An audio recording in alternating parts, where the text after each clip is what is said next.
Ladies and gentlemen, welcome back to the Strompcast. It's the first episode of a new season, technically. We're on the 190th episode. So 10 away from that big 200. But before we look to the future, we must look at the present. And firstly, let me introduce one of my co-hosts, my main man, Richard. How you doing today, man? I'm good.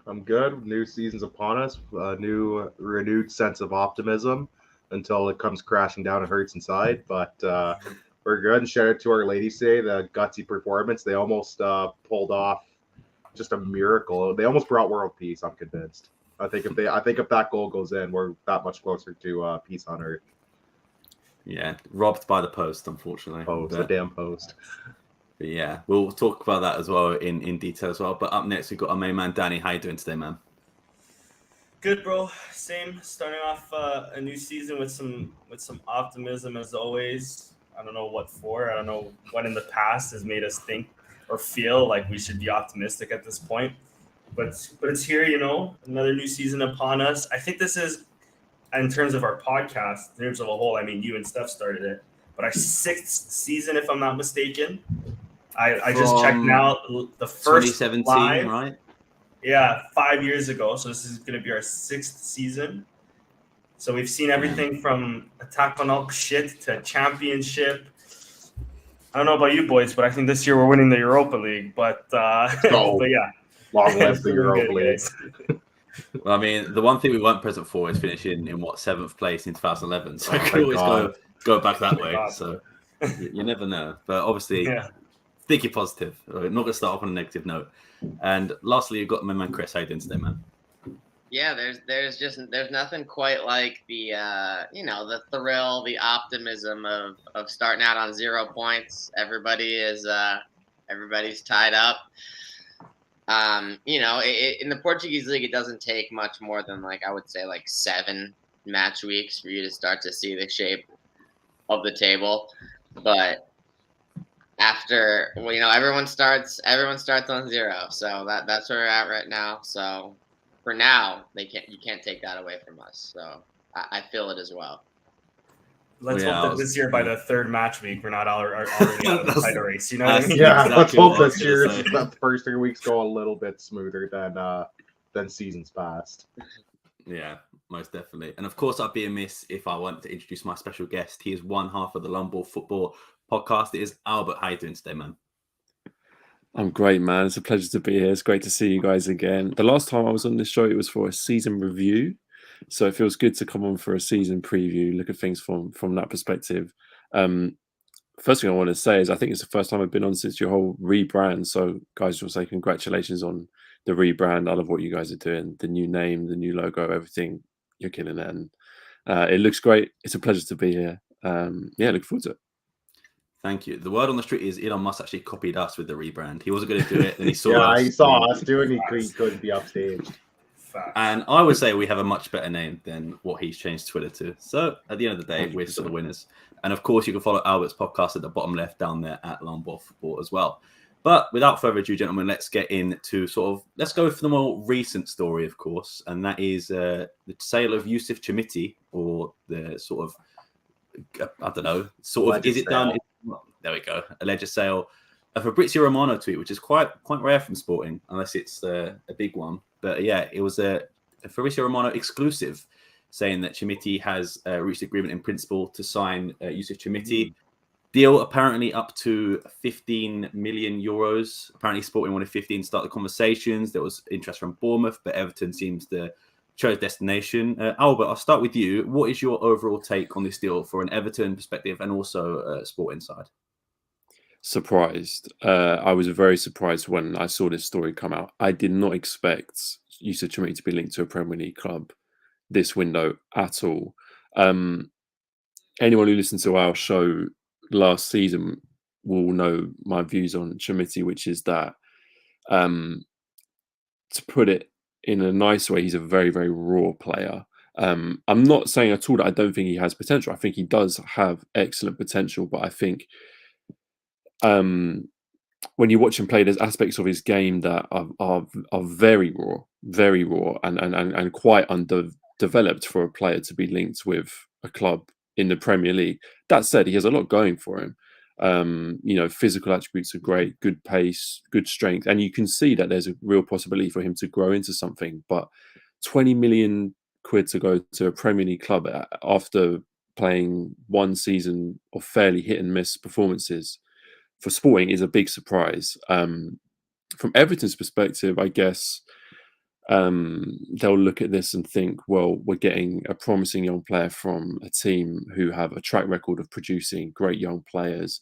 It's a league that we've seen export great talent in recent years, and maybe they think this is an opportunity to get a player with great potential early. If they get in here now, there's a possibility to get Chimmy for 20 million rather than, you look at Gonzalo Ramos at Benfica, he's linked with Manchester United for like 85 million euros. So there's a possibility to get a player on a cheap deal if you go for them early. But then the flip side to that is you don't know truly what he's capable of yet. And I think that's the thing with Chimmy, is that none of us who have watched him play truly know what his potential is.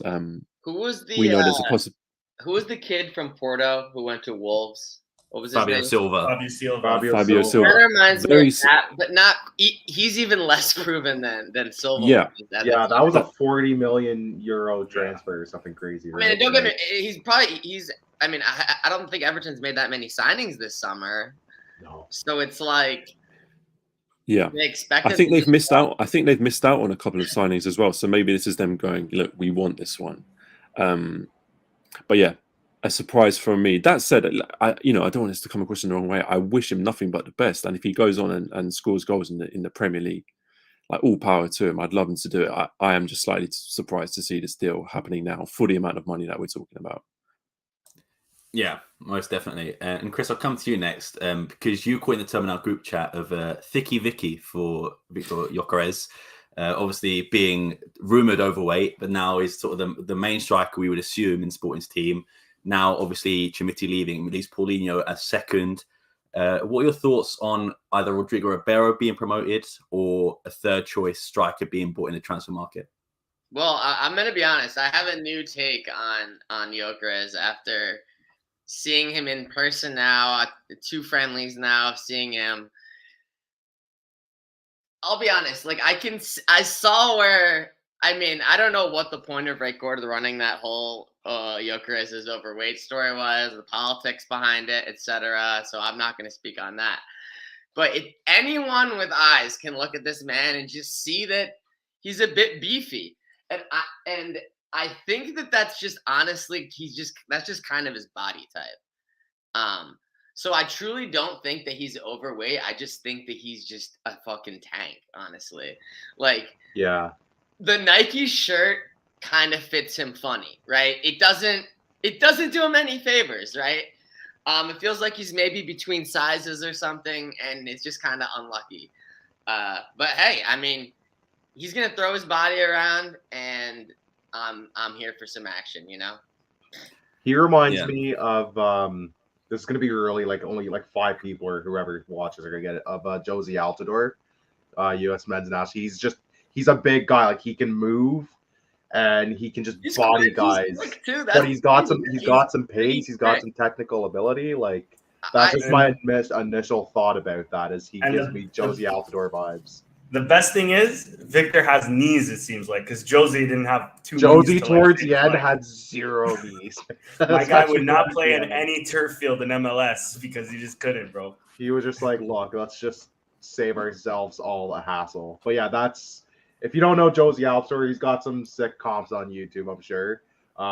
Just don't watch his Sunderland comps because don't watch anything. Watch all of his TFC stuff. He was an absolute monster. And Red Bull even too. Yeah.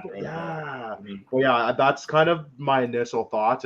If you're looking for a comparable, just a big kind of bodied guy, not necessarily overweight, but just thick, who I think, especially in Portugal, will do well to bully defenders and get chances. Yeah, most definitely. Danny, I'll come to you last. Jack asked a question about Ueda, who was sort of pulled out of nowhere to Sporting, but apparently is I think he is signing for Feyenoord from another team. Yeah. Random story from Record, but as I mentioned to Chris earlier, do you think it's going to be a new striker coming in, or would you take Rodrigo Ribeiro? Maybe both. What would your take for the new season be? I honestly, both doesn't seem one, it doesn't seem realistic. It doesn't seem smart on our end either. It should be either one or the other because it does seem like we're going to be running Thick Vic and Paulinho for the rest. After of the all season. these years, imagine we bought two like high-profile strikers. Two strikers Like, when we've gone 2 like, years. what are we two doing? years, that one, that'd be mental. We need to focus on other areas. So I mean, after the performances for Portugal that Rodrigo Ribeiro was having earlier this summer, definitely should stick with him more than buying. Even though this Japanese kid does look good. I mean, yeah, I know on YouTube, everybody can look good on the highlight reels. Anybody can look good in a mixtape, but exactly. But I think we should run. We should give Rodrigo Ribeiro a go, like Albert said earlier too. It's like we gave Shermiti a chance when he was like down the pecking order last year, right?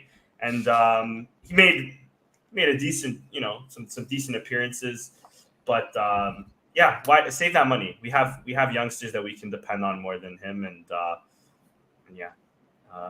one thing on Victor, just really quickly. I know we'll probably get more into him.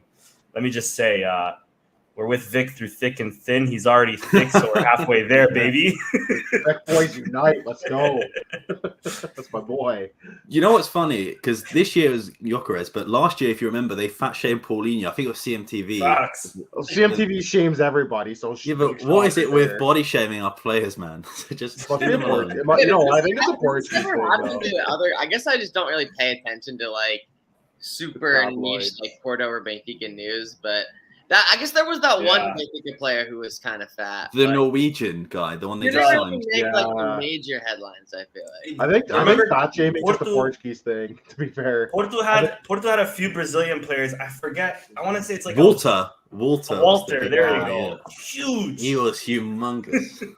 yeah. He was massive. I think it's I just think a he Port- retired by that point. I think it's just a Portuguese thing, the fat shame, because I've seen Portuguese people walk up like, "Oh, you're putting on weight. You're looking fat." Like, I'm like, man, you can't say that to a dude, man. Like, I think it's just a Portuguese thing, and it carries over to the press a little bit. They have no filter sometimes. But no, what's weird is that record for, I'd say the last, probably since Verandas first came into term, has been like the number one source of sporting news, whereas the last month has sort of been really just like even the Ueda story is random because the day after final was like, well, he's signing for What's us. so weird about it is they had it, Mhm. they dismissed it, and then they came back with it, and they're like, "No, it's actually gonna happen." And then the same day he was like official at Feyenoord. It was Yeah. crazy. They Yeah. really sent it on that one. It kind of looked stupid. But we'll speak about more on the record story in a bit because it's been, I think it's months since our last one, so we've got quite a lot to catch up on. But in terms of sort of recent events, we'll go with Cinco Violino's friendly against Villarreal, I believe it We was. won our own cup this year. Yes, lose. we have First already time won a like trophy, three. and the season's not even started yet. But it was a 3-0 win, a great goal in there from Marcus Edwards. But I would say not just this game, but for the pre-season, overall great team performance. Danny, I'll give it to you first. In terms of the entire pre-season as well as this game, what stood out to you the most? Who stood out to you the most? And what have your opinions been on the pre-season? Yeah, I mean, in terms of who, it's definitely been Gyökeres. I mean, I was kind of like already, I won't say giving him grief, but for the price tag, for the stats from the championship, not to disrespect the championship. I love the championship. I respect the championship, but it just seemed like a lot of money for a guy with a year left on his contract, playing for Coventry.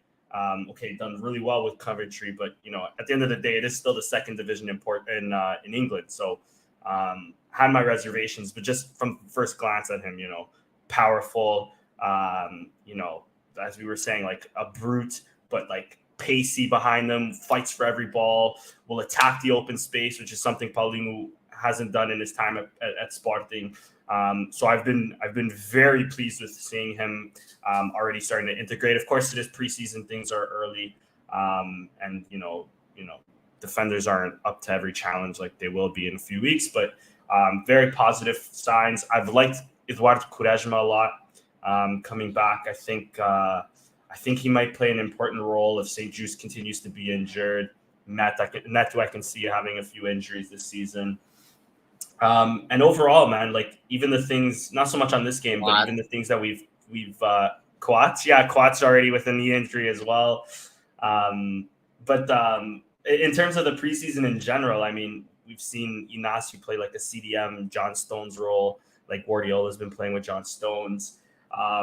It's been interesting to see. I think we're a CDM and a right back away from guaranteeing third place. Let's not get ahead of ourselves here. I'm not trying to say anything here with the championship. Disrespecting Braga. Well, I assume Braga's in. Braga's looking good though too. I was just talking to Dave Pereira. They're making no one's gotten worse. Everybody's gotten better. That's the thing. Like all those teams have maybe apart from Porto. I don't think Porto have done much.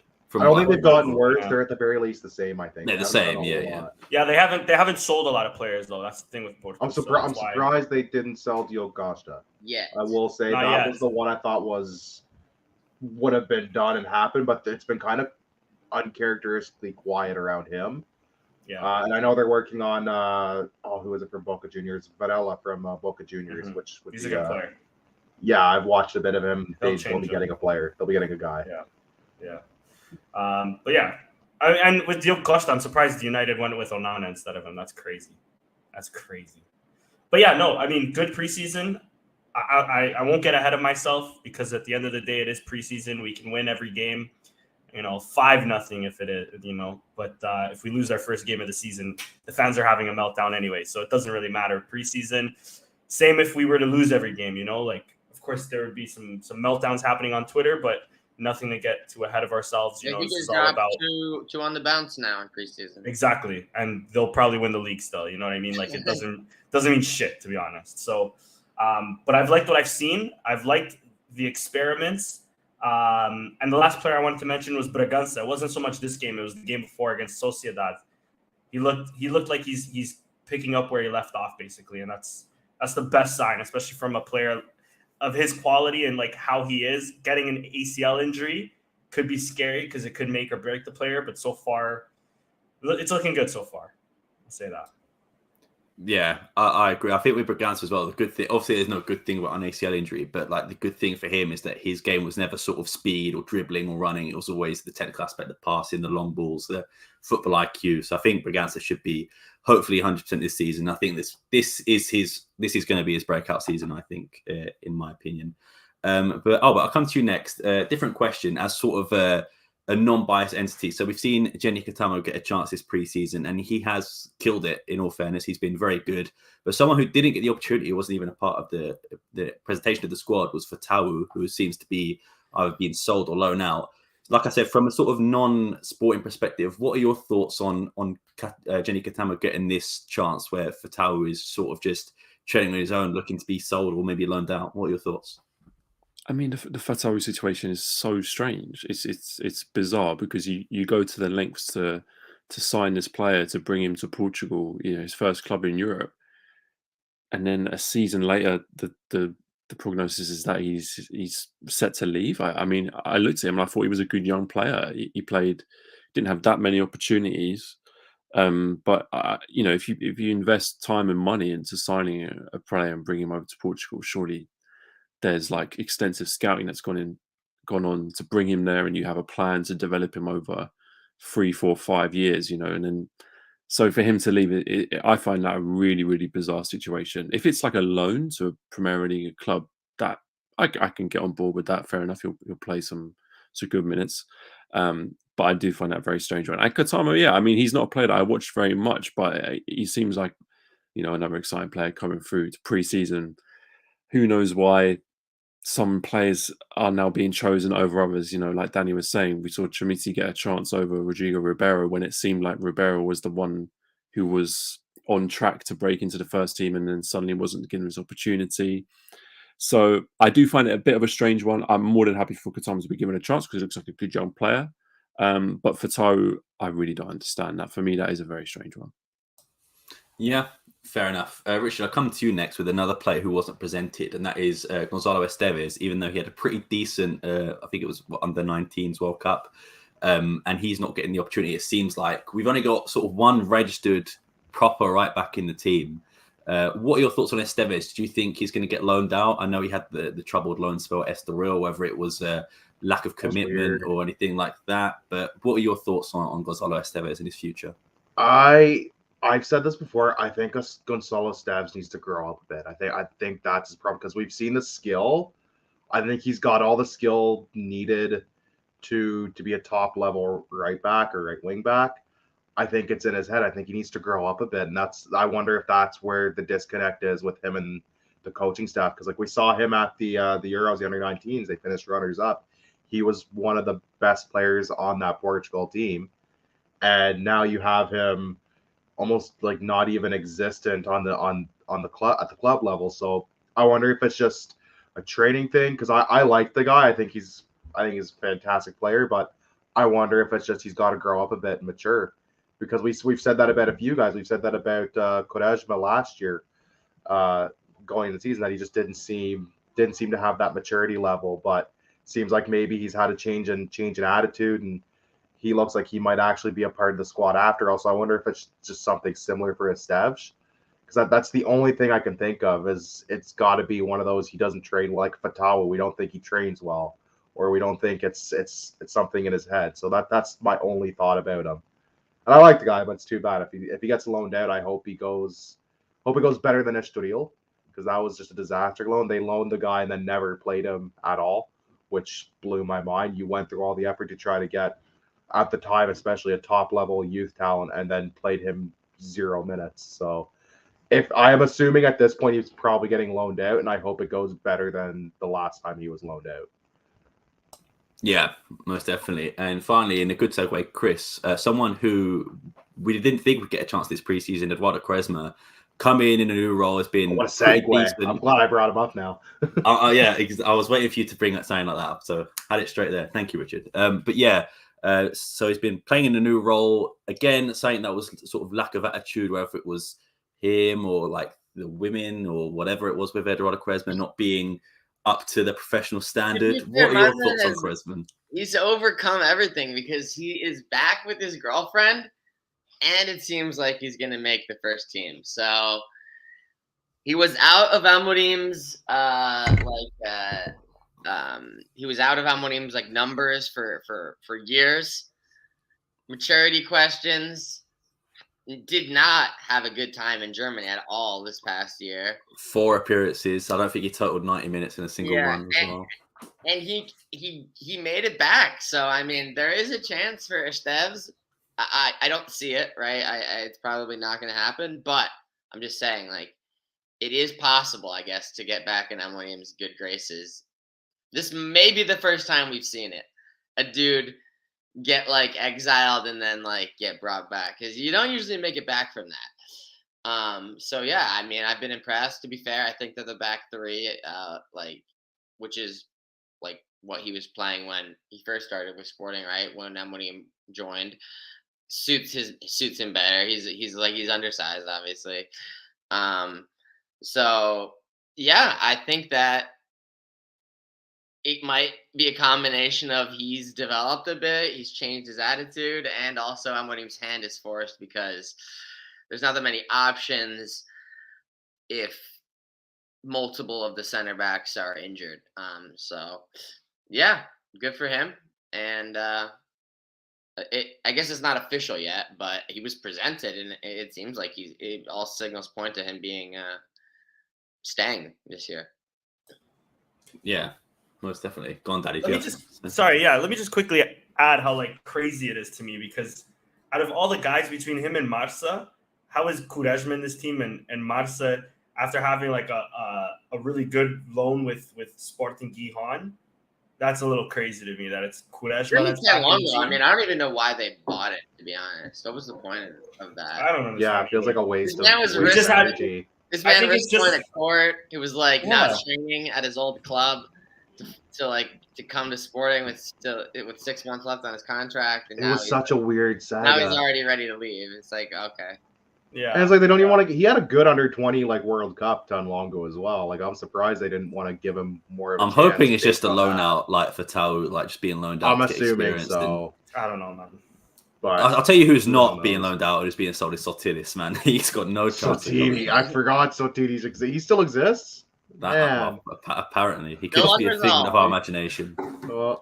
That's just the story of this admin's like time at Sporting. I mean, we're still trying to settle the Rafael Camachos and Eduardo Henrique and Thiago. I mean, Yeah. Thiago Lodi. Last year we just got rid of Renan. Like for every hit this administration has had, they've had some hits. They've had about 3 misses.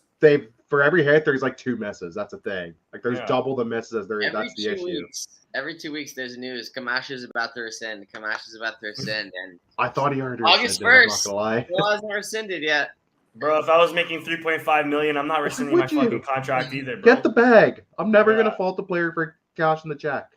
Yeah. Like I'm never gonna get. I'll be annoyed if I'm a fan of the team and you're costing me money, but I'm also respecting the lack of hustle.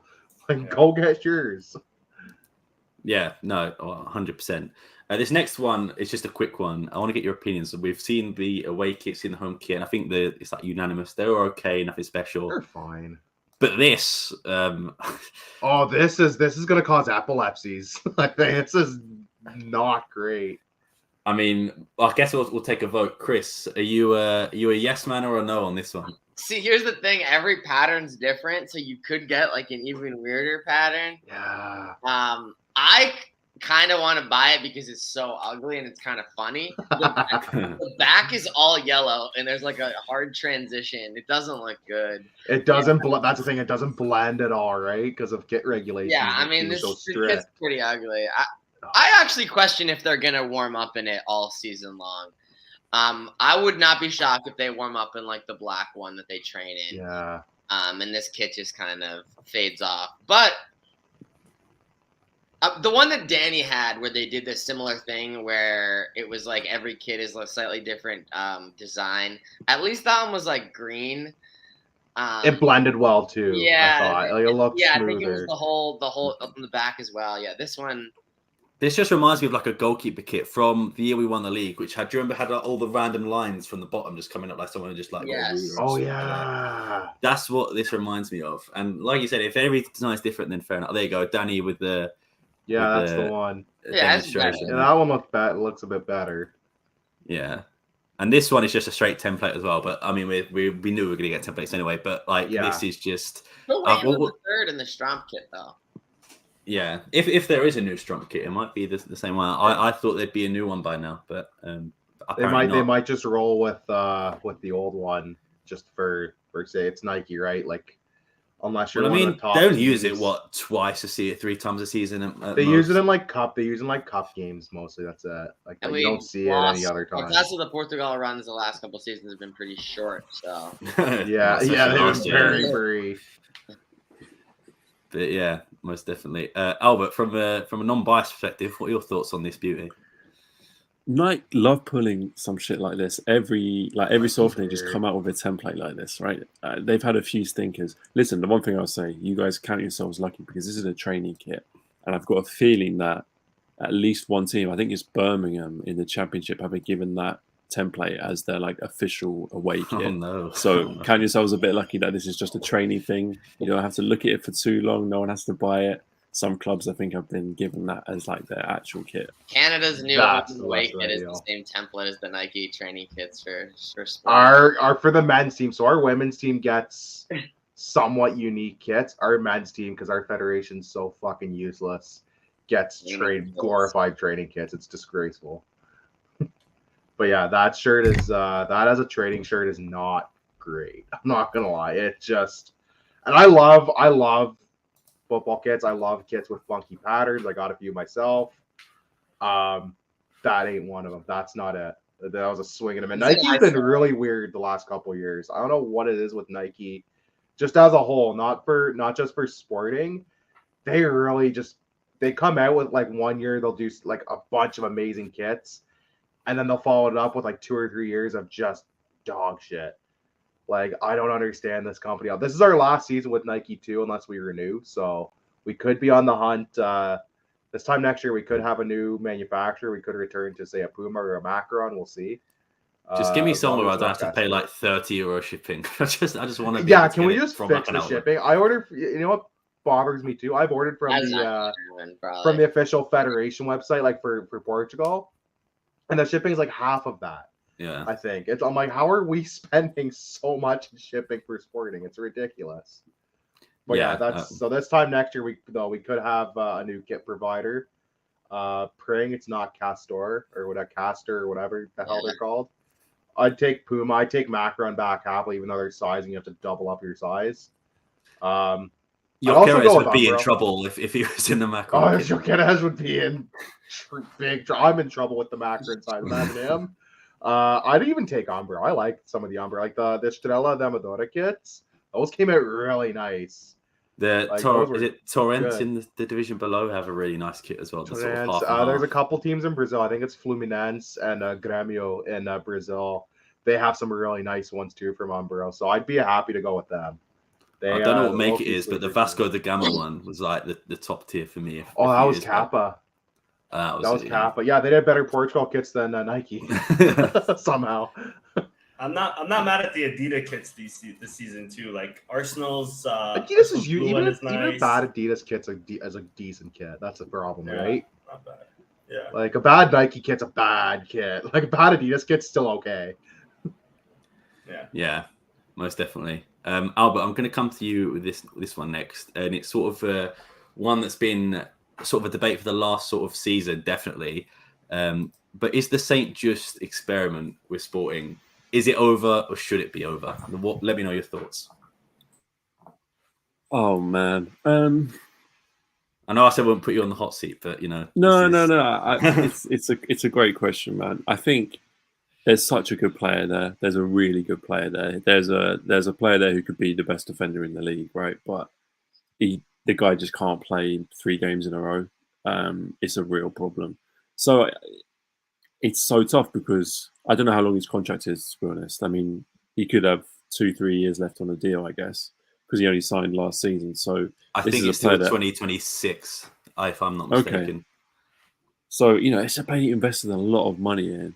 And I think the thing you have to cling on to is that, players go through injury spells and it doesn't necessarily have to define them as a player. So I definitely wouldn't get rid of him now unless, I don't know, if someone came in and offered you like 2/3 or 3/4 of what you paid for him in cash, then I would take the money and run. But I don't see that happening. So for now, I think you've got to try and get the guy fit because he was a big investment. And you can't spend the kind of money on a player like St. Just, a centre back. That's a marquee signing for that position. You're not going to be able to spend that kind of money on a centre back again until probably next summer at the earliest. So you got to try and make something work. I think the one silver lining is getting Diamande for a relatively low fee because that was a real bonus. Because if you didn't have Diamande in and you were relying on St. Just, Neto, Coates, and like Inacio as your best young centre back, then you'd be in a much worse position. But yeah, I don't think you can cut him loose just yet, just because of the investment that was put into him. But after the season that he had, it's the deal is looking in trouble.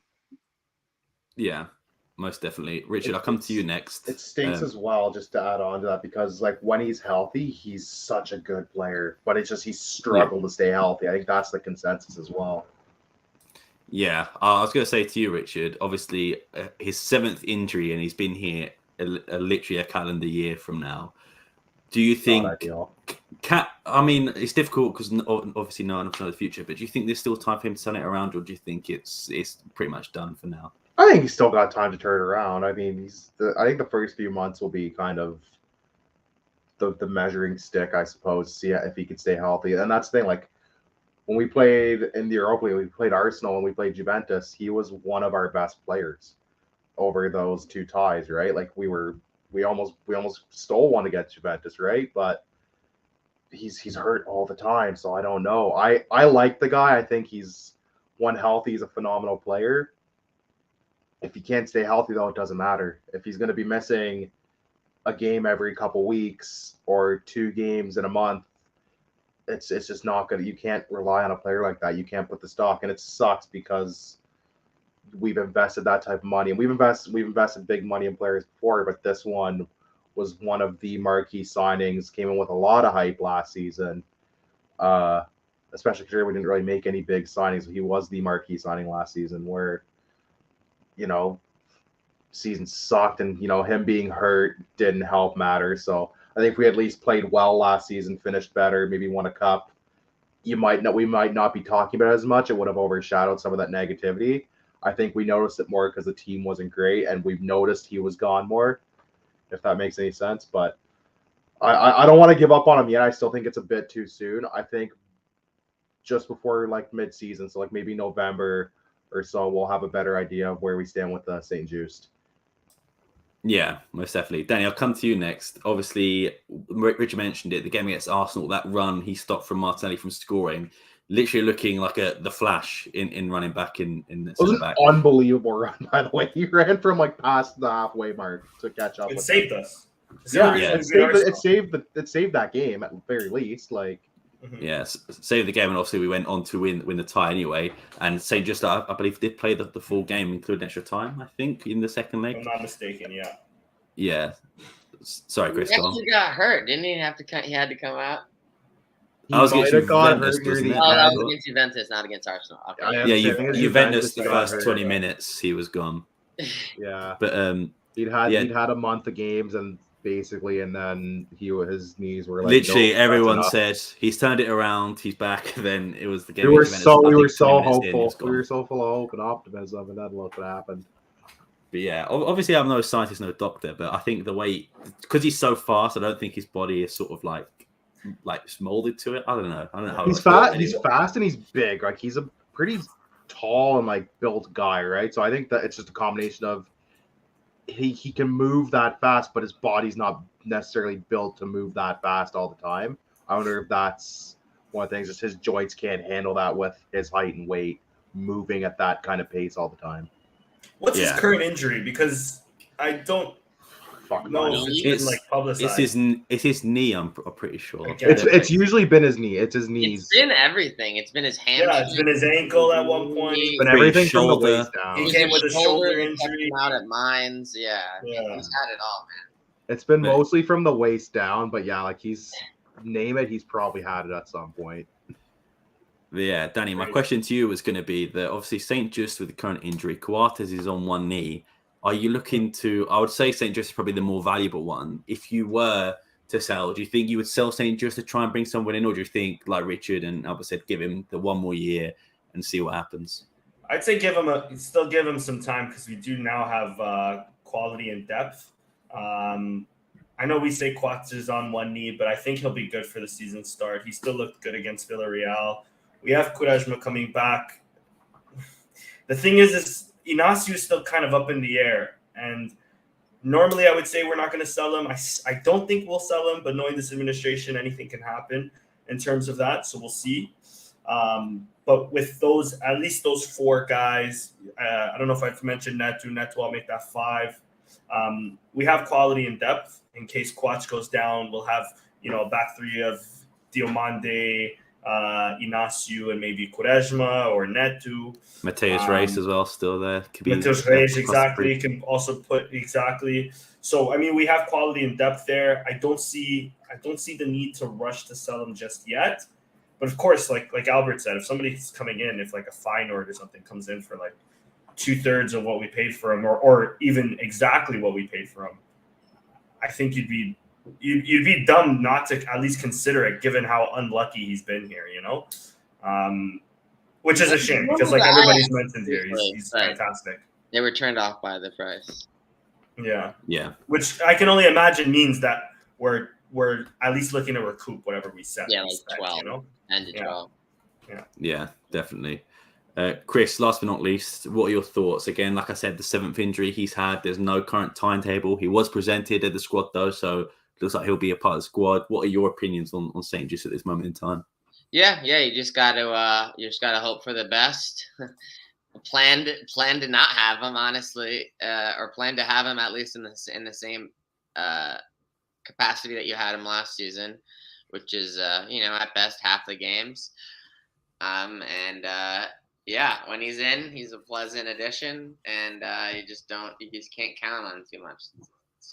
Sorry, and the scary thing is there's like for the first time since he's like been injured, there's like no timeline at all being mentioned. Timeline.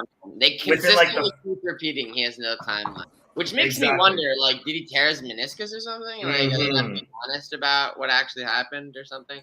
And this happened like the first 5 days of preseason. No, he actually did he arrive with it? Remember he showed up limping? Like, well, they said it was either the injury or before. something? It could have been the same injury from Juventus, or it could be a new injury. Because I remember the week before preseason started, I tweeted on the tweet from record saying Saint Just is fit and he's been working on his fitness, blah blah blah. And then literally, I want to say a day or two later, and then like 3 days later, because, I don't know what happened. They haven't been fair. Sorry, and him and Braganza were they came in early. They came in a week or a week and a half before everybody else. Yeah, because them two and Jovan and I think someone else as well came in to work on their injuries. Anyways, which is just wild, bro. Just wild. Yeah, it's looking. I think we can all agree it's not looking good at the moment, but obviously there's still time to turn it around. But it reminds me of when Cohen Trowell came in, sporting everyone was like, "Oh, he's injury prone." Cohen Trowell's injury prone. Then this is the definition. This is next level injury prone. Cohen Trowell couldn't play probably in 90 minutes, but like he played consistently like 70 minutes every other game. But he wasn't crazy hurt. Like that's the thing, right? He was still healthy for most of what ended up being just a disaster season towards the end. Honestly, even Ruben Vinagre was doing that shit too. Oh my gosh, I forgot about Ruben Vinagre. I had so much hope for him. I was singing his praises when we signed him, and look what happened. He was very good in the month of August, and then September came along. August is his wheelhouse, apparently. Yeah, he was good for 3 games. Then Anthony unfortunately ended his career. Me playing house league or futsal. It was good for a couple games, and then we don't talk about the rest. Yeah, on to the next bit of transfer news, and this is, well, I say it's split opinion, but most people seem to think it is a positive. But Paulinho has been linked away, not to just CSK Moscow, which apparently a €7 million bid was rejected, but apparently to Saudi Arabia. Apparently with all the Sadio Mane's and the Ronaldo. Yep, Sadio Mane, Cristiano Ronaldo, Benzema, and of course Paulinho added into that list of Saudi money. Apparently, the pinnacles of football. Of course, the 2 goats behind me, Paulinho and Messi, of course. But yeah, Danny, I'll start off with you. What would you say is a fair price to Paulinho? I know people will say like, "Oh, I'd sell him for a Bifana and a Superboc," but like, nah. If you were saying like, if you're the board, what are you saying is like a fair evaluation for you to let Paulinho go? I mean, that's tough for me to say because we shouldn't sell him in general. I mean, we look at Porto throughout the years, and they have at least 3 strikers, at least. And even this year, they have Teremi Navarro, Tony Martinez, Ivan Nielsen. You know what I mean? Benfica the same way. They have Musa looks better than Gonçalo Ramos in certain aspects. You know what I mean? Braga have been like that. Abel Ruiz, Banza now. Long story short, I get on this guy a lot. And I think he's gonna benefit a lot from us getting Thick Vic now. But, bro, if we're gonna sell him for a right price, bro, at least get, what did we buy him for? Almost 20, 18, 20? 17, I think, 17 in total now. Obviously, there was two players involved and percentages and stuff like that. Bro, there's no reason if we're selling. Okay, I understand Shirmiti's also younger and it's the potential and all that bullshit. But if we're selling Shirmiti for like 12 to 15 million. There's no reason why we can't be selling Paulinho for 15 to 20. But long story short, don't sell him. We won't. We finally have 2. We're actually selling Shirmiti. I don't think it's gonna happen anymore. Yeah, the Shirmiti that just because it was shocked he's transferring away. Yeah, I'm not necessarily shocked Shirmiti's even transferring away. I'm just surprised at the price for a guy who. I think Albert put it great. He's very raw. He's still very young. A week ago, but it's Everton. It's Everton, and they seem hell bent on going down this year, so I left them. It's not only just been this year, brother. It's been the last 5 years. I don't recognize. They can't even get relegation right. All I'm saying is Chimiti is good in the air. He's tall. That is a Sean Dye striker I've ever seen in my entire life. Chimiti, I think, will thrive in Brett with Sean Dyke and Brexit ball. I think he might do okay. I don't know if you guys have seen that meme or the TikTok that Chimiti on Football Manager went to like AC Milan and scored like 79 goals in a season, like 2025. So unreal. Maybe under Sean Dyche it could come again. I think it like they're getting good, like really good money for a relatively unproven player, taking it a run. And it's nothing against Chimiti. We've sung his praise and criticized him. We've seen flash, like there is a player there. We've seen flashes. It's just he has to put a lot of things together, I think, still. So they're getting good money. They have, I think, two good, solid starting strikers in Gyökeres and Paulinho. Rodrigo Ribeiro, I assume, is going to be the third choice, which there's worse third choices in the league as strikers. So I think they finally have some decent striker depth, as long as they don't get just an injury bug of like the whole team again. Like last year, they should be fine.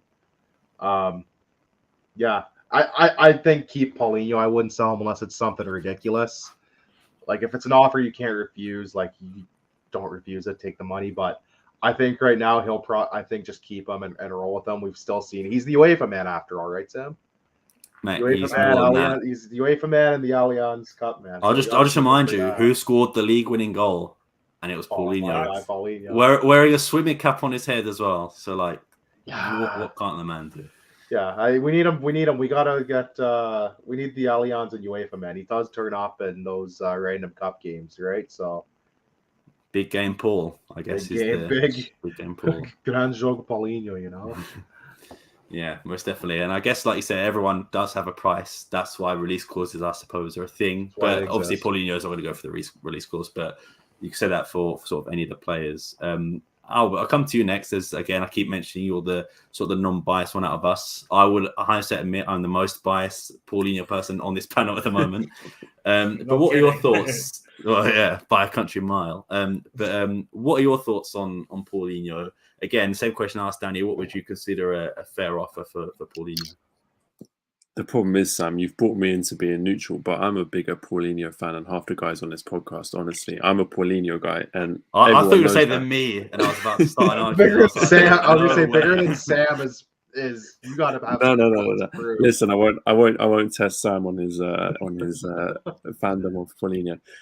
Listen, I completely agree with what Danny and Richard said. I just don't see the value in selling him, especially for these fees that they're talking about here, like €6 million.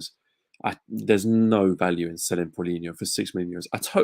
Genuinely, I have a bit of a joke about liking Paulinho. I totally accept that. Some people aren't his biggest fan. I totally accept that he doesn't score loads of goals. And even if you take that stuff out of him, I just think for €6 million, you're really going to struggle to find a player who offers what Paulinho offers on the pitch. Even at the most basic level, just like his competency as a mature player who's played in this league for many years, understands the rhythm of the game, understands how to link up with his teammates. He's a mature player in the dressing room. That all that stuff alone is worth more than €6 million. You could maybe entertain the idea of like you said, like Danny said, like if you're getting close to €20 million, then sure, consider it. But I think we all know that that's not going to happen. So I think it's a bit of a non-story. I would be really surprised if he left for that kind of fee that they're talking about there. I'd be very surprised. Yeah, most definitely. Chris, don't know if you have anything to add on the Paulinho situation at the moment. Yeah, I mean, I would have pegged him as possibly like more likely to leave than Shermiti would have been like a week or two ago. But now, obviously, it seems like Shermiti's going. Obviously, it could fall through still, I guess, right? But I don't think they're going to sell both. If Shermiti does fall through, maybe look to see Paulinho get sold. But yeah, as it stands right now, it's Vicky and Paulinho. Those are our guys. That's what we're rolling with. Which, to be fair, is like more depth at the position than we've had going into a season in years. It's the most depth we've had going into season since like 2018, maybe. Like it's considering last year we had one registered striker and Jovan, who was like a makeshift striker. It definitely looks a lot better than last year. Because remember, Chimiti wasn't even part of the first team last year. So. No, he came in like mid-season. He hasn't even had a full season of senior football. He wasn't even a part of the B team last season, man. No, exactly. We're getting $15 million for a guy with like 6 months of actual professional experience. People are mad about that. Shut your mouths. You're idiots. Never trust you people with the finances. This is what I learned. Yeah, I feel like a lot of people take like the Football Manager aspect with like the potential and this and that, and obviously it's much different. Football Manager are not real life, friends. Trust me. Unless they're done by this channel, then they are. Unless they're done by Sam Fonseca. I mean, shit. Correct. Exactly. The second to last thing, sort of like news-wise, well, it's not even news. It's just saying I want to take the piss out of a little bit. What is that slogan? Why? Why is that? Aurora's line. That is so. They What spent does the it whole, mean? Someone, you know what? They had a marketing meeting. Why They they had have an to actual stamp it real on meeting. everything? Okay, you want to have a Yeah. stupid slogan? Cool. Go for it. Like whatever. You can't avoid it. It's on the It's t-shirt. so It's on the bad. polo shirt. It's The on the front sweatshirt. looks good. Even that little. I know it's not the same writing, but it's just the front of it looks so good, and it's just the back of it. It's just. They had a real marketing meeting where people got paid to talk about this. A lot of And they probably probably a lot of money too went into this meeting. They probably paid a couple $100,000 for that slogan. And they thought about a slogan for about 5 seconds. They said, we need a slogan going into this season. We got to change things up a bit, which I get. Every team does it in every walk of life for sports. What do we got? Our animal's a lion. You know, we're the lion. We're the Lions. Okay. Well, what do lions do? Well, God damn it, they roar. They roar. Well, a lot of things roar. Yeah, but only lions can roar like lions. Son of a bitch, you got the slogan right here. You know who I think was a part of that meeting, Rich? Remember a few years ago when Eric Cantona did that huge speech in front of you? That came up on my timeline today. Brother, the football. it had to be him, bro. I'm wondering if someone had just watched that speech and that's what they came up with. They were feeling inspired by Eric Cantona. Yeah. But yeah, I think that's exactly how whatever meeting that happened in marketing and advertising, I think that's about how that meeting went up. That's that discussion. What alliance do? Well, shit, they roar, man. Man, you might be onto something. I feel like that's how that meeting went. It also just might be. I feel like in Portugal, anything sounds cooler in English, so they just maybe it's like a weird translation, and they were. Just I don't think they. Yeah, I think part of it too might be they just things don't always translate great from one language to another, especially English and Portuguese. Like in Portuguese to English, there's some weird translation. I'm even trying to think of like the translation in Portuguese, and that doesn't even sound the greatest. Like I can't remember how to say roar in Portuguese now, but I couldn't tell you. But yeah, I'm wondering. It's not great. It's not. It feels like something like George Jesus will say in broken English, and people are just like. Jesus has some good English. One thing, he has some great sound bites. Yeah, exactly. But I guess I could just imagine, like in like the dressing room, like Coates and he's like wearing the shirts, and Marcus ever just standing there, like, what does that even say? Like, I don't want to wear that. That doesn't make sense. And the color, even the light green, though, it's so nice. I'm like low key, like wanting to buy it, but I don't want that. That on its own is beautiful. That looks fine. That looks. I think. Listen, that does not. Go back to the other picture. The first picture. Is it the shirt or is it the man? Oh, that's true. That's a good point. It might be my guy. It might be both. That's what I'm saying. It might be both. Could be. I know Pride was 2 months ago, but hey, beautiful man, bro. No. Hey, nothing. Get a little homosexual, you know what I'm saying? Always that.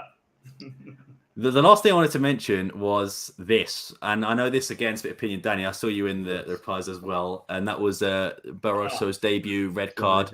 Obviously, a very bad challenge. No one is going to disagree. But Danny, I can see since yours is on screen, let's hear it because I was one who tweeted this just for So I also don't blame Chris and Richard. That was me. I never tweet for my account. So I also only responded. I responded to this as well because I was watching it during work or something, and I seen other people tweeting, like, "Bro, it's his first like 2 minutes, blah blah blah." And I didn't see this part of the game because my stream was like fucking off religiously. So I just whatever. Let me get back to work and be a good corporate slave to corporate America, right?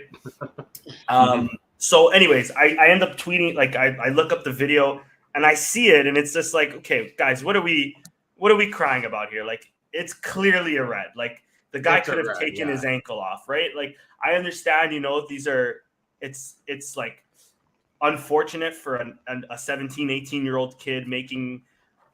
Do we consider this even a debut? We don't, right? Technically, I guess not. It's preseason. No, it's so preseason. I get it. It's shit. It sucks, and I feel for the kid because I mean, he wasn't on the bench for Villarreal. I doubt he's going to make the bench for Everton. He hasn't been presented as part of the team, right? If I'm not mistaken. No. I think he was always destined to be in the B team this season anyway. And that's what I was going to say. I don't think this has anything to do with that. It's unfortunate, but I'd rather this happen in a preseason and you learn your lesson. A league game or a cup game. Exactly. But more so than that, more so even that you do it and you get away with it, and then obviously he's not stupid enough to think like I can get away with this in a real game, but the feelings aren't there anymore. The feelings of letting his team down or being disappointed in himself isn't there. That's why I'm fine with it being a red, because at the end of the day, it is a red card. You're gonna get a red card. Do it in a meaningless friendly. Exactly. And I mean, if we're gonna use VAR for Villarreal, for example, because they did score 2 goals that were offside, and the first one they had to check VAR for it. I don't know if they checked the second one. I can't remember now, but I know they were there for minutes. So if we're gonna use VAR in a friendly, we should be sending these players off, because that same week, who was it that also received a red in a friendly? Was it Martinez or Arsenal fans were yelling at Martinez? He didn't even get a card, I think, right? He just scissor tackles. Fair. It was a dicey challenge. But you see how the fans had a death challenge in the preseason game. Yeah, Barcelona did it against Arsenal as well with the Rouge. So it's like, bro, if it was the other way around, if there was a Real Sociedad player doing that to who's an important player for us, without a shadow of a doubt, to Pot or to Inacio, I think we're all livid about that if it doesn't get a red. And that's where I'm coming from, where I get it, and I do get it's unfortunate. Like, we could have let him slide. I mean, considering the other fouls that I mentioned today, like just now, this was probably like the lesser of all of them, right?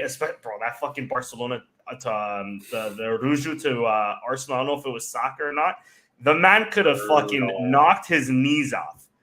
You know what I'm saying? So that one's a really bad red. So compared to this one, it is innocent, but it's a red card, man. There's nothing more you can really argue about, you know? You can argue you can always argue like, oh, it's not as bad as this challenge. Like, it's still a red card. It's still a red. Yeah. It's still a dumb challenge. Exactly. We'd be arguing the same thing, and whether it's exhibition or whether it's a league game or a cup game or whatever. A red card's a red card. You got to follow the rules at the end of the day. Yeah. Like, that's the rules. Yeah. It's unfortunate, but hopefully the kid will learn from this. Maybe next I feel bad. he won't be as eager to come on. No, most definitely. And I agree with what you're saying 100%. I see where you're coming from. But obviously, I think for me, it was also heat of the moment. That was like, we were 3-0 up. The game's done. The 8-year-old kid, the referee blew a foul, but didn't give him any card, didn't even give him a yellow, just carried on. And it's like, the game's done. It felt like you're just giving a red for the sake of giving a red. And I know it was a bad tackle, like I said, 100% a red card, but it just felt like the game's done, preseason friendly. It was like 10 minutes ago. Just be like, I see that part of it. Like, I get it, but like, I get what you say. If you're treating it like an actual game, then fair enough. And I guess, but it just felt for me, it was like an 18-year-old, big stage in front of home fans, and you know, against a really big club in Real Sociedad, and then it's just like being eager to get on. And I can understand dangerous tackle, and it could have resulted in a leg being broken, of course. But it just felt, if the referee isn't going to give even a card there, but the VAR saying, look, you need to have a look at this, then for me it's just like, if you want to send him off straight away, then it's like fine. But it's just the way he didn't acknowledge it the first time, went to VAR to check it, and then was like, okay, it's a red. It's just like, I don't know, man. I understand it was a red card. I'm not disagreeing that at all. But I don't know. It just felt a bit odd to me, or weird to me at least, from a refereeing perspective at least. But yeah, I guess we can leave that there, and we can get on to the actual sort of topic of this video, I suppose. We'll start off with, I'll give you each a category. We can all go through it together, and we can name our players and things. Okay, I like that. But I'll start off with you, Chris, since it's in order of my screen. Who do you think is going to be Sporting's most important player this season? Chris? I like that. Subjective, too. He's thinking.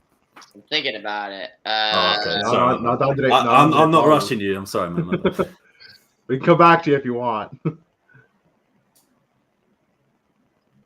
It's tempting to say our new most expensive signing. Vicky.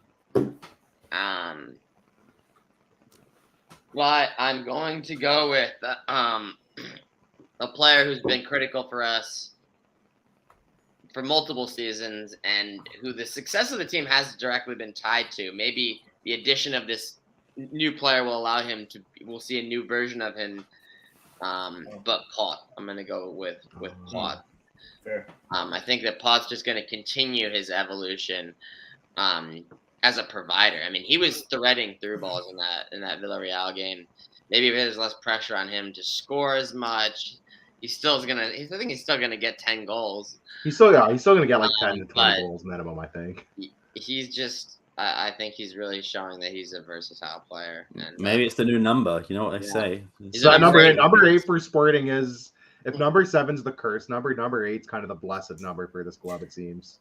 Number 28, I think, is just as good though. I don't know. Number 28's been all right. We've had a few good 28s. A few. Bastos was one of the great striker.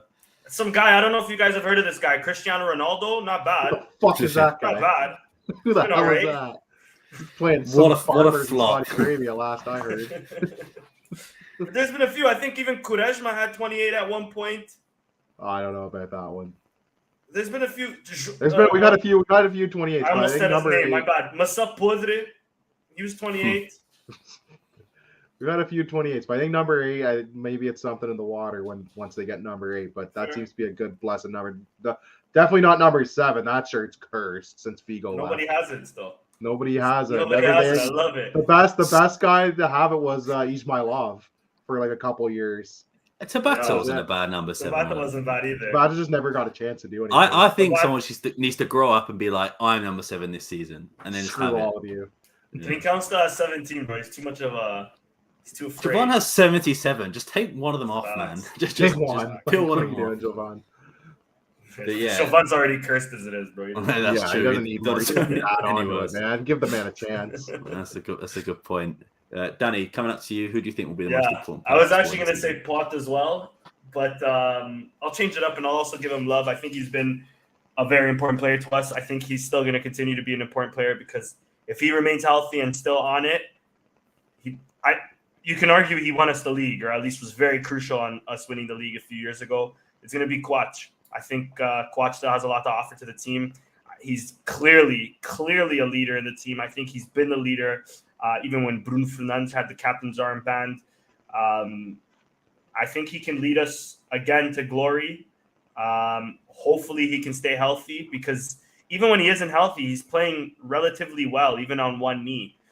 You can see his game deteriorating for sure. I'm not denying that, but he made a great tackle in the last game. Might have sacrificed his knee to make it, but might have sacrificed what's left of that knee. But I think Inaciu's growth is like hand in hand with the more time he spends playing with Quach. I mean, it's even the same thing with Quach and Mathieu, for example. They only got better with time. You know what I'm saying? So, yeah, I think he's going to also be. I mean, I would argue Pot is way more important, but. Second to Pot would definitely be Quach. I think we don't talk about him enough. Yeah, fair enough. Richard, coming to you, who do you think will be the most important player this season? No one said him yet, so I'm going to be the first one to let the bullet out of the chamber. I think it's going to be Thicky Vicky, not to be confused with Icky Vicky from the Fairly Odd Parents. Or Sticky Vicky from Benidorm. Sticky Vicky if you're a side bet fan. from Benidorm. Don't go to Benidorm. Or do go to Benidorm if you're a weirdo. I think it's going to be Jokic. I think he's, if we see even 75% of the player we saw in the championship last season, where Coventry was already just a penalty kick away from being promoted, I think this team has a good chance to do some damage on all fronts. He seems like a guy, like I said, he can bully some players, technically sound. I think he's going to do well. He gives me that, like I said, Josie Altidore vibes, maybe even a bit of Baz Dost with the good first touch, so we'll see. But I'm gonna go with him. I think the signing, I think the team's kind of built well around him. He's gonna be getting some great constant service from one of Edwards, Trincao, or Pot, it seems. So, and you have a good midfield of Morita as well, which can feed him. I think he's gonna probably be one, if not the best player on the team. I think he's gonna be one of the best players and certainly one of the highest scorers, I would think, this year. In a team that has a lot of guys who can score goals, like he can score goals. Paulinho, is good for around 20. Pot, Edwards, Trincao can all get in on the score sheet, even Murray to an extent. So I think he's gonna be the biggest key for this team. Yeah, fair enough. Albert, coming up to you next. Who do you think is going to be the most important player for Sporting this season? Well, I think you've had 3 different answers so far, and I think that's a good sign of the fact that for the first time in a few seasons, it feels like there's quite a few players ready to be that player this season. I think Pedro Gonçalves is, he's performed for Sporting every season that he's been there. I think Gyökeres is ready to have a great season. He looks like he's coming in as close to the finished article, but then there's players that are already there. Like even Paulinho could benefit from Gyökeres' arrival, take some of the pressure off him. As Danny said, Coates has always been a good leader. The 2 that I like, and perhaps it's wishful thinking, are Diamande at the back. I think he's a young kid ready to have a big breakthrough season. And I think come the end of the season, we will be talking about him as one of the best defensive prospects in this league, the next big defensive export from this league, other than maybe Antonio Silva. But of all the attacking options, the one that I really want to be the one this year is Trincao, because I think for me, Trincao is the best football player at Sporting. He's not necessarily always been the best.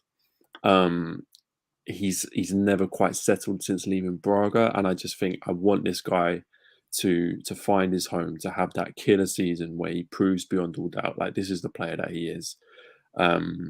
So I think again it's a little bit wishful thinking. So it's more of a player I hope will be the best player rather than what I think will be. The more nailed answer is probably either Pot or Gyökeres, but for me, I'll go for Trincao.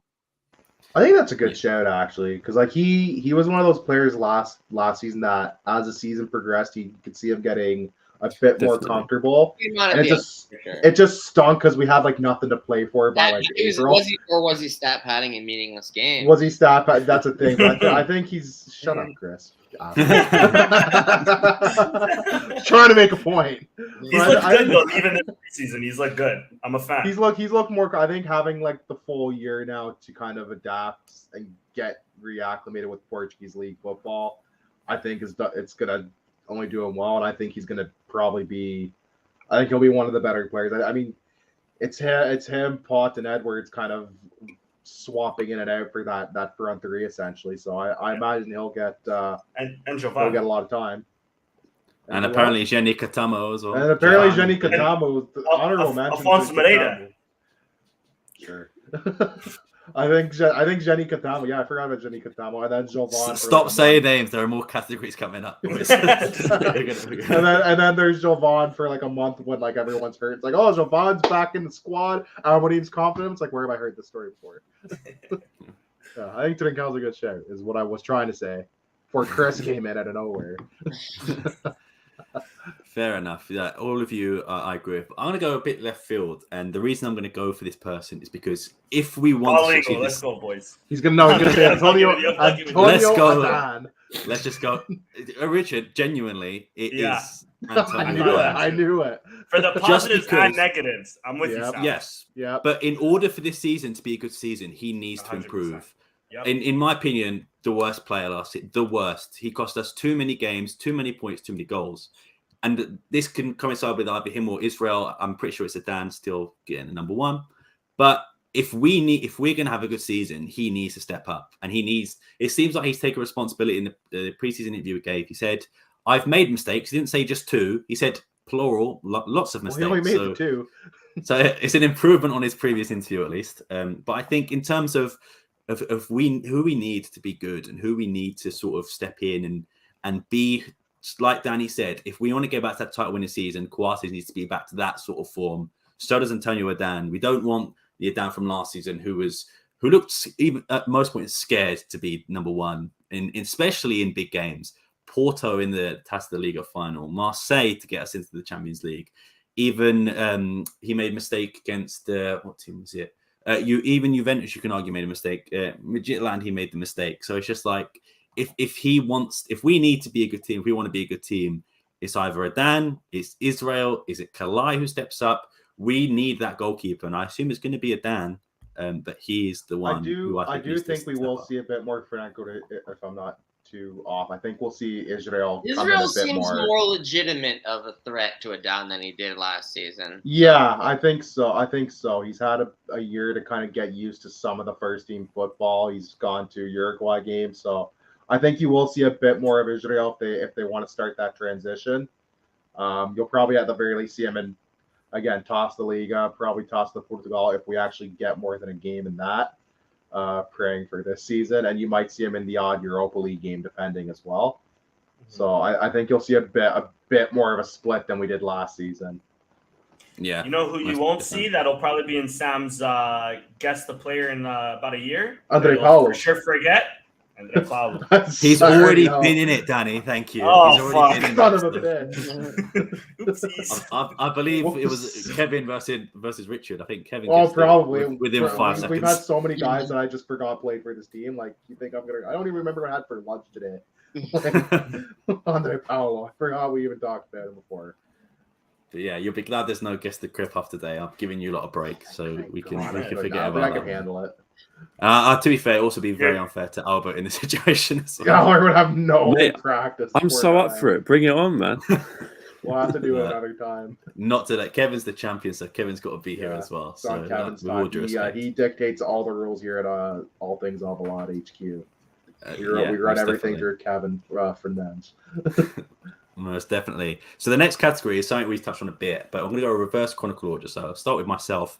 That is, who do you think the most improved player is going to be? And sorry, Albert, I am stealing your vote in Trincao. I did tweet it the other day that I think he is going to be the breakout star. 5 minutes afterwards, he missed the sitter that could have won us the game. And of course, the Benfica and Porto fans got on me after that, which is all good. But I still think Trincao is going to be the most improved star. I'm not going to repeat too much of what Albert said, but it's looking like he's here. I mean, Albert, am I guessing that's going to be your player as well? No, I'll go for a different one. I mean, he probably would have been, but I think if I pick a different one, sorry, it's all good, man. No. I think the other one I like is Ishgaio. I think because he was quite inconsistent last year, but I always liked him, and I liked him at Braga, and I always thought he had the ability to play at one of the top 3 clubs. I mean, I'm not saying he's going to be like the new Pedro Porro, but I think he's more than good enough to be the right back that you need in the Premier League and in the Europa League. So if he can find some consistency, like settle down, I think Ishgaio could be a really useful player. Yeah, most definitely. Yeah. Richard, to you, most improved? He kind of took my thunder. I was going to say either Ishgaio or Paulinho, actually. I think Paulinho, I'm going to go with Paulinho just to be different. I think without having the pressure of being the sole striker, having what is one of the most toxic medias alive in Portugal, just constantly after him, and let's be honest, we have a very impatient fan base in Sporting. I think without some of that pressure, I think you might see him relax a bit, might come into his own, come into a bit more form.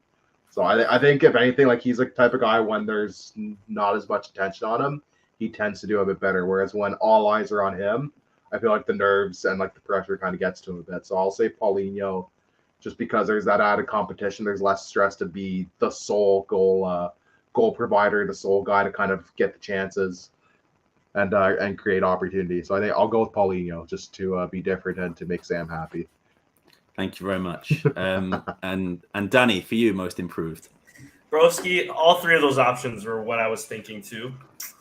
I'll cast my vote with Albert though. I think Ishgaio. I have always liked Ishgaio, bro. End of the season podcast, I think I went on 20 minutes talking about how Ishgaio should stay and he's still the right guy for us, blah blah blah. So yeah, you and Steph got heated that episode. I remember. Steph wanted him as the water. Steph wanted him as the water. Yeah, exactly. So I mean, I'm hoping at least, it'll be Ishgaio. With that being said, we should look for a right back option because it's clear we're not giving Steph the option that second right back slot. And I also think Trincão will have a big season. I've already said I think Paulinho is going to benefit a lot from Thick Vic or Thicky Vicky coming in, but it's going to be Ishgaio. I think Ishgaio is going to get a lot more minutes. And bro, he's a Sporting Academy player, bro. Through everything, we love our academy players, and I think after everything he's been through, if he has a great season for us, he can easily become a folklore legend for us easily. So he could be like a cult hero, like a João Pereira, right? Like he could just be one of those guys that fans just really get behind and love. Exactly. If given a chance. I mean, we still love Francisco Geraldo, and he hasn't done fuck all for us, but shout out to my guy. He took that bag. Let's go. Books. He reads He books. reads books. Yeah, He reads he poems, loves my to. guy. Me and him love to read. But yeah, Chris, leave it with you. Who do you think is going to be the most improved player this season? Gonna go wishful thinking with mine. Franco Israel. Okay. Hope that Spicy. he develops so much so that he's the full-time starter by December. Well, Adon, that's really bold. Adon's in a contract year, right? So this could be. He is. We did talk about transition, so that you might be onto something. Actually, he might be. Let this guy cook. Chris might be onto something. Actually. Yeah, I can see it happening. To be fair, but again, it just depends if Amrin was very he didn't want to drop Adan, no matter how many mistakes the guy made. So if Adan's on a shorter leash this season, part of the problem was also that he didn't trust Israel at all either. Yeah. So maybe if he trusts Israel more, he'll be more willing to do so. But let me also say, if he starts trusting Israel a little more, it means we're having a horrible season. Or maybe not horrible, we might not be doing great. No. well, it's either that or an Adan injury, and obviously don't wish injuries onto anyone. So it's either one of those two. Never. No. Unless it's a Benfica reporter player, then it's allowed. Yeah, I don't. Okay, sorry. Okay, if it's John Mario or like John Martino, it's allowed. Cool. Now that we got that If it's a rat, then it's allowed. Is what you're saying. pretty much. Right. But yeah, well, to be honest, I have the category written down here. I did this like a month ago. The next one was going to be signing of the season, but believe it or not, there's only been one. So one of them. So we'll just say Jokeres for now because we've been linked with a couple other guys, but nothing's really happened yet. That Danish midfielder, though, he looks he's as good as it seems he is, captain of Lecce, whatever, I think that can be huge because Danish Palhinha. Yeah, next Palhinha. Bro, I seen John Straw. tweets today. People were cheesed that they were already commentators were saying oh, he's very aggressive or some shit like that. Who the fuck even watches those shows anymore? You're a CDM. You're supposed to be a little aggressive. Yeah, but who cares? Who watches that garbage anyways, man? When you have podcasts like Long Ball Futebol and fucking all things Alvalade, baby, what the fuck are we watching here? I think let's be honest. Most of those guys on CMTV don't watch football outside. No, they don't. Portuguese league, well, so they just guess. And they don't play Football Manager, bro. I'm convinced nobody in Portuguese, actual Portuguese speaking media in Portugal, actually watches football. I don't think any journalists in Portugal, I think maybe Portuguese speaking media actually watch football. Sevilla Oliveira, Thomas de Cunha as well from, I think they're both from 11 Sports. I'll give them credit, but CMTV journalists, not a chance, no chance that they do. But yeah. Anyway, from that segue, the next one, Chris, again starting with you, is going to be the next breakout. It could be youth player, but I would like to keep it under the age of 23. So who do you think is going to be the next breakout young player? And unfortunately, I can't take Israel because you've used him already. I think that that was a rule. It is now. I think that it could be Alfonso Moreira. Ooh. Because of the position that he plays and the he's obviously shown positive notes. Katama's shown positive notes as well, right? But he's obviously more lower in the depth chart. I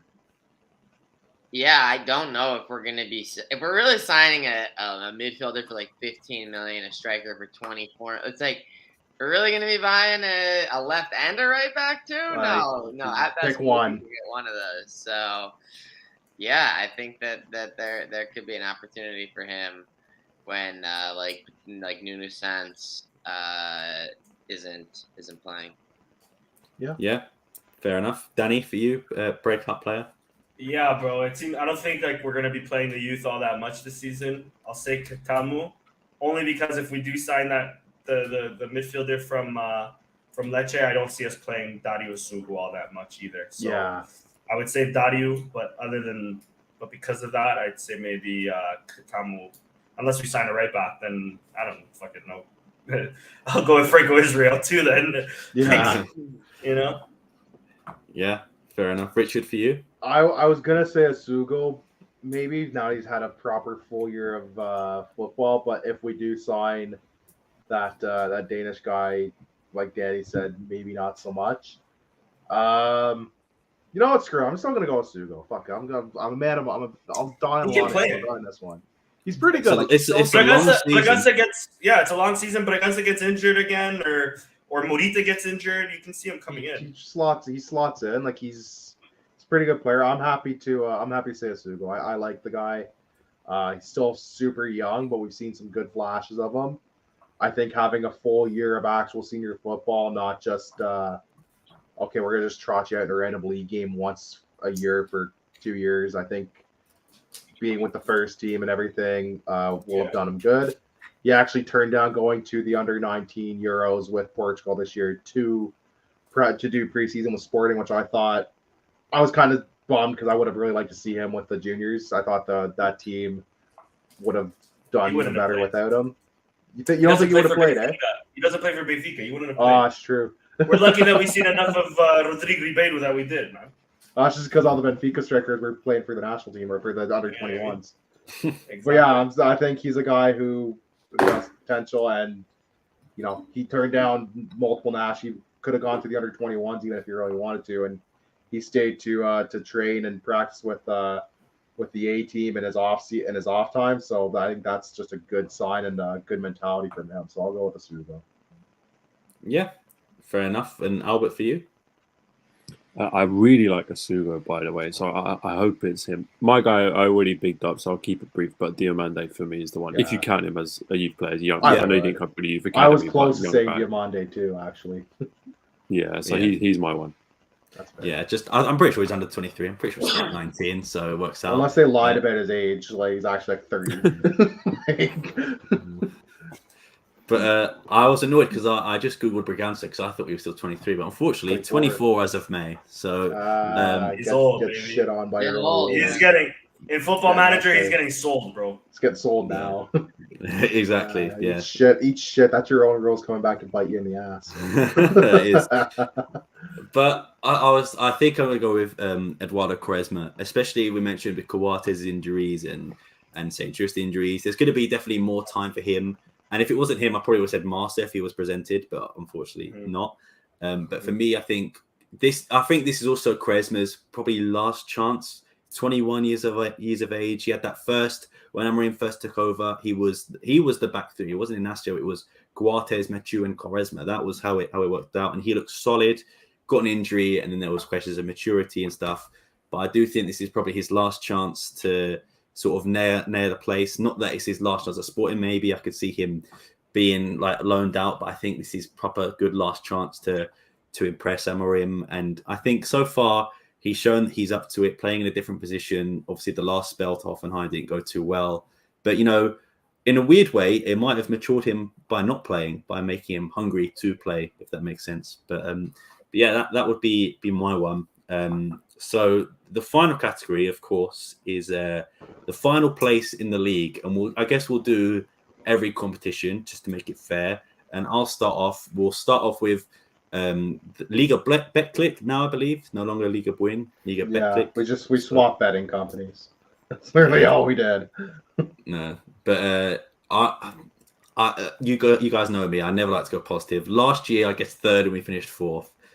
But this year, I'm gonna have to go third again. I can't in my heart go higher, just because I do think we've have a good window so far. We're still missing players. I think one injury is all it takes to derail the team, especially Gyökeres, especially a midfielder like Morita, especially if we don't get that midfielder, the guy from Denmark. If Morita gets injured, it's going to be Braganza. The midfield's very thin. Yeah, they're one. It's like last year. They're one injury away from it just being disastrous, right? Like they need a bit more depth in midfield to make me feel comfortable. But yeah, I'm gonna go third in the league. You know what? I love a Taça de Liga. Give me that, man. Yeah, give me a winner of the Taça de Liga. Taça de Portugal, I'll leave. I'll say, I don't know. I'll say final. Why not? And Europa League, I'm gonna say same as last year and go quarterfinals. But Albert, give it to you next. Give me a sporting season prediction. And again, I said it before we went live. Just because you're on a sporting podcast, feel free to be as impartial as you can. I'm glad you said that, man, because I'm going to go 14th. Relegated. Relegation playoff. Yeah. No, so it's not going to be first, but I think I think Benfica are going to win the league again. So I think that, but I do think that second, third, and fourth spots are going to be very close, much closer than they were last season. So I think even if you don't finish second, it will only be like 3 or 4 points difference between those three teams. I will also go for third, but I think there is an opportunity to finish above Porto this season. Definitely, for me, Braga are the wild card. They're the kind of the unknown entity because they were good last season and they've improved. So I will go with third, like on a kind of average situation of the middle of those three teams. The cups, man, to be honest, I got no idea. Win one and go out in the second round of the other. I'll just say that. And the Europa League, I think Europa League has got to be. You've got to treat it almost similar to the Champions League in that. To be totally honest, it's about getting out of the group. You know, it's great to be in the Europa League to have some more winnable games, but unfortunately, there's still a lot of very good teams in that competition. So I would just say focus on getting out of the group, and then everything after that is a bonus. Obviously, you saw Braga get to a semi-final, and so you see what can happen if you get a little bit of fortune with the run-in, with the draw, with who you get picked against, but then equally you could end up against you can end up against Manchester United, and it can be tricky. So yeah, I would say get out of the group in the Europa League, finish in the top three in the league, and I don't think that's a bad season, to be honest. Yeah, fair enough. Now, Richard, you have the mystique of having spot on predictions. So after this, I'd like the lottery numbers for tonight, please, and then before that, please give me your season predictions in terms of competitions. I agree with Albert. I think the league right now is Benfica's to lose. My bold prediction is I think Braga finishes second. I think we finish third. And I think Porto has a fall off. I think Porto's done the least out of the top four. They've made no real moves either way. They've kind of been stagnant. I think every other team has at the very least improved marginally. But I think we finish third. And I think it's going to be close. I think it's going to be like between 3 and 5 points between all the places. I think Benfica might finish 6 points ahead of Braga. Braga might finish 3 or 4 points ahead of us. Then we finish 3, 4 points ahead of Porto. I think it's going to be really tight this year. I think all the teams are looking good. I think for Europa League, I think they can absolutely get out of the groups. I really want to say we're going to win Europa League, but I just can't put that evil on us. I think we're going to go at least quarterfinals. I think if we get a bit of luck of the draw, we might make a bit more of a run. But I'm going to be a bit conservative with that, say quarterfinals. I think we do win a cup this year. I'm not sure if it's going to be one or both. I really would prefer a Portuguese Cup over Taça da Liga, no offense. It's been a while. So I'm going to say we probably win the Portuguese Cup and we probably lose Taça da Liga in the final or Final Four. So I think we actually make a bit of a run in Taça da Liga, but probably just miss out. But I do think we get at least a trophy this year. So third in the league, Taça de Portugal winners, quarterfinals of Europa League, and probably I'll say semifinals in the Mickey Mouse Allianz Cup. I can't remember if this is the year that the Allianz Cup goes to Saudi. No, I think it's next year they want to do that. This year is still kind of the older format. But yeah. Okay. Who's gonna pay to what? Where are they gonna take the League Cup, by the way, outside of Portugal? Realistically. It's gonna be Saudi, I think. To Saudi Arabians we'll say America, Canada. It'll be winter. Just do it in America. I would say if it wasn't in the fucking winter time, you could do it in the East Coast, of Canada or America or the States. You could do Toronto or New Jersey, New York. You could do Boston. Let me just say, there's a big Portuguese community in San Diego. So there is a. I wouldn't mind the trip to California. Yeah, Joe, it's going to be funny. San Francisco. You're right. I guarantee if they do bring it to America or Canada, there's going to be like the final like Bovista versus Aroca. You're gonna get like a really weird matchup, at least like on one. No disrespect to any fans of the teams I just mentioned. Make it 4 teams so they can guarantee that doesn't happen. Yeah, that's why they want to make it just the top 4 in the league now, so that they guarantee you're getting at least 2 or 3 of the big boys. Yeah, most definitely. Danny, for you, what is your competition predictions? Let me also just say, Boavista fans, you might have offended the 20 Aroca fans. I know Boavista none of the 20 Aroca fans listen to us, bro. You're good there. When I was an Uber driver for 6 months, I actually drove a Boavista fan here in Toronto, Rich. So that's I went to high school with one. We had a spirit day in high school, and I wore like a sporting shirt or something. And like a few guys knew it, whatever. I see this one dude in a Boavista shirt. I'm like, what the fuck are you wearing? Legend, I didn't think they existed in Canada. The one dude, no one knew. I was the only guy who knew what team he had. But they might get relegated because they don't pay their players. In terms of the league, I feel, let me knock on wood, I feel a second, hopeful for first, but I feel a second place. I feel like we're going to close that gap from last season. I hope, at least, of course. I also feel, I'm with you guys, it's obviously Benfica's to lose because they had a great season last year, and then they've added on top of that. Di Maria still, even at 36, he looks incredible still. It'll be interesting to see what David Neres does this season. I will say one thing, though, in terms of Benfica and in terms of Braga, I can see them having great seasons, both of them. I can also see them, sacking Schmidt or Artur by January, February, because things have just not hit, the right spots, especially Benfica. I mean, I think if Benfica aren't in the top, if Benfica are in third by January with a little bit of a distance, I can see them pulling the trigger on that because although I like Schmidt and although I think Schmidt is a great manager, in terms of like quality wise, I would still have Conceição up there as the best manager in the league, and I think Amorim is just below him.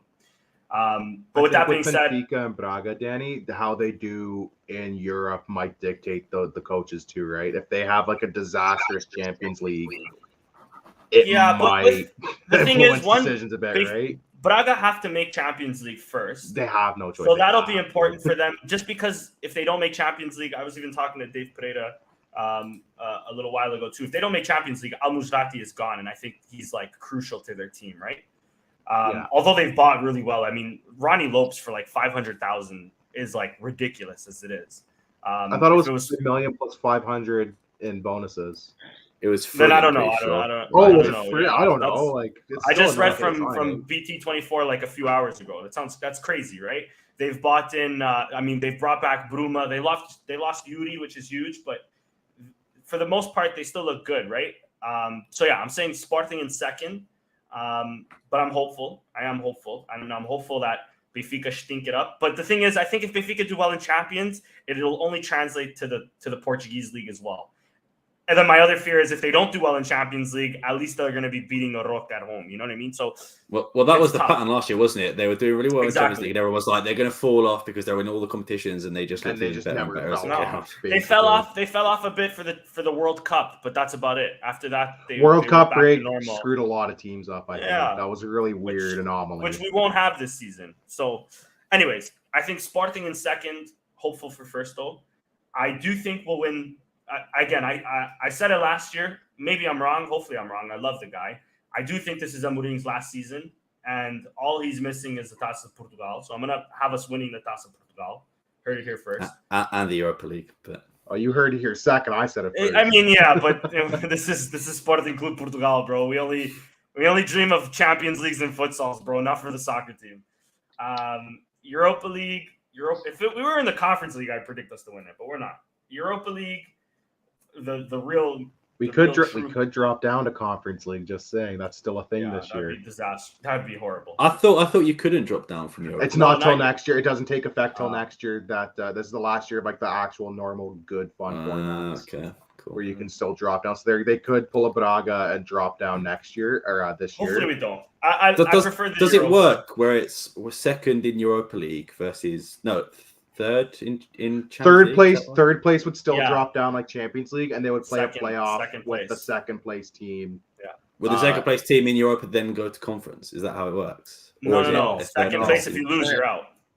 Oh, Third okay. place, third Yeah. place in Europa would drop. So it's like we dropped down from Champions League last year, played Midtjylland, who finished second in the Europa League group. Yeah. We played them. So it's basically all it's an extra like half knockout round essentially. Oh, okay. And then if by the they're way, out, they're out, right? In Europa, are we pot 1 or 2? I think we're pot 1, right? I think we might be pot 1 because of coefficient points. It I'm not depends. sure. It's I still- think there's still they're some still waiting on qualification. Depends. who. Okay. we I don't think they're still waiting on Champions League dropouts and stuff to finish the pots. I know we're in one of the top two Okay. pots.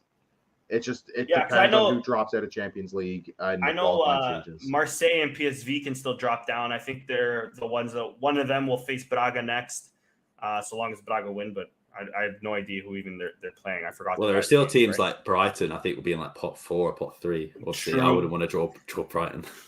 Yeah, De Zerbi ball is good. You're right. Yeah. Not Anyways, right now, at least. Europa, I think we'll make out with you guys quarterfinals, round of 16. If we catch I know Liverpool's in the Europa League this year, right? So if we catch one of those monsters, maybe. But if we can top our group, I think quarterfinals. I said we'll win Taça Portugal. I think we'll go to a final at the Taça da Liga. We do love that competition. I see a lot of football ahead of us. I'm just hopeful it's a lot of winning football and not some of the BS we had to put up with last season. But yeah, Taça Portugal. That's the most I'll predict. Yeah, fair enough. And last but not least, Chris, what are your predictions for the competitions? So I also think that second in the league is fair and realistic prediction. It's tough to predict winning the Taça de Portugal because we've been so bad in it recently. But we do still have the Allianz man on the roster. It's tough to bet against us in the Allianz Cup, especially since 2017. We've won it a lot. Allianz Cup merchant. So I'm going to say Allianz Cup win. A little bit better Taça de Portugal performance, but I can't predict the Taça de Portugal win. Second place. And Europa League, it's tough. It's tough, right? It depends on the draw and stuff, but I'm going to say that we're at least going to get out of the group and win one knockout round like we did this season to reach the quarterfinals. Hopefully further, but that's all I can say for now. Yeah, fair enough. And to be honest, I think that is all we have time for in terms of predictions. Chris, I know you had a list of loose ends that you have. If you want to rattle them off, and we can see if anyone has an opinion. To be honest, we went through most of loose them. ads. It was stuff about Gyökeres. I guess the only thing that we didn't touch was the Jose Angel Carmona. Oh yeah, I forgot about that. Yeah, they said he failed his medical. Sevilla said there just wasn't an agreement. So yeah, that was just a really weird situation, and we may not ever know what happened with that. And I literally think that's the only thing I have that we didn't talk about. Yeah. Okay. So yeah, that was weird. They tried to sign a right back. We almost had a reinforcement at right back. I still hope that happens because I do think that position is very thin right now. But we'll see. Didn't he sign for somewhere else as well? He went on loan few days to after. a different Spanish club. I think he was on loan at Getafe last season, and then he went on loan again to a different Spanish club. But yeah, strange times. But I think we can call it there. It's been an hour and 40 minutes, so it's been definitely a good run for our first one back. I'm sure we will back probably. Well, actually, before we go, we've got the Everton game coming up on Saturday. I know a lot of people from sporting fans from England are going to be there. So unfortunately, I won't be there because I'm on holiday the next day. So timing doesn't work out for me. But if you are there, just let us know. Take some pictures, send them to us, and we'll retweet. Just quickly, I guess score predictions and also committee predictions. Is he going to be an Everton player by that point? They're gonna do the the Chicharito. He plays the first half with Sporting, and then he plays the second half with Everton. Well, Everton are going to Featuring, save some money on like the private jets. They could just let Sporting bring him out and just like not bring let him him out, go. and then all right, you're with us now. But yeah, just quickly, Albert, predictions for the Everton game? Listen, I haven't got much of a clue, to be honest, but the one thing I do know is that Marcus Edwards loves to turn up against English teams when he knows there's English eyes on him. So expect a big involvement from Marcus. Fair enough. Richard, you? Yeah, I'll say 2-1 Sporting. I don't think Everton's all that phenomenal. I'm curious to see if we get which side of the aisle Sherviti's going to be on.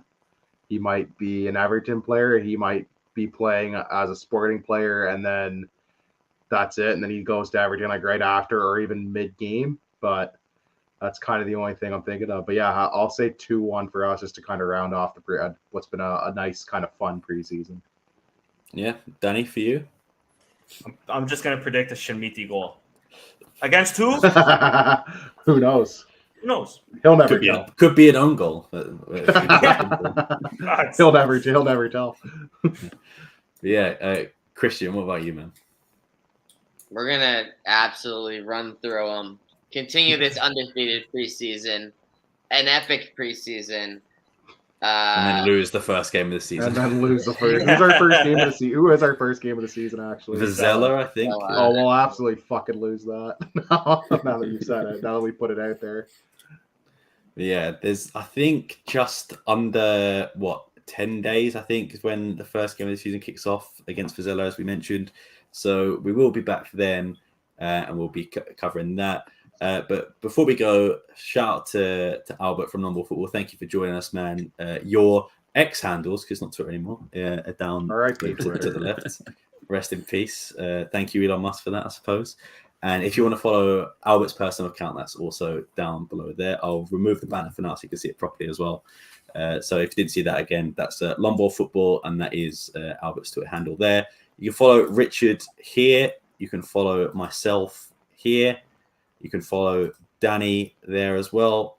And last but not least, you can follow Chris there as well. But most importantly, make sure to follow us on all things Alvalade. 80 Alvalade. Yep. 80 Alvalade on Twitter. Sorry, on X, on YouTube, TikTok, Facebook, Threads. We're everywhere. Just search for us, and I'm sure we'll be there. But again, thank you all for watching, especially to Albert. Thank you for joining us as well. Be good to be back. Hopefully, we continue good form of having the preseason. Hopefully, we're back for a good year. Although it's intended for some people for us to be awful, but hopefully, we're in a good year this season. Yeah. Thank you all again for watching. Thank you all to my co-host for joining, and we'll see you next time. Peace.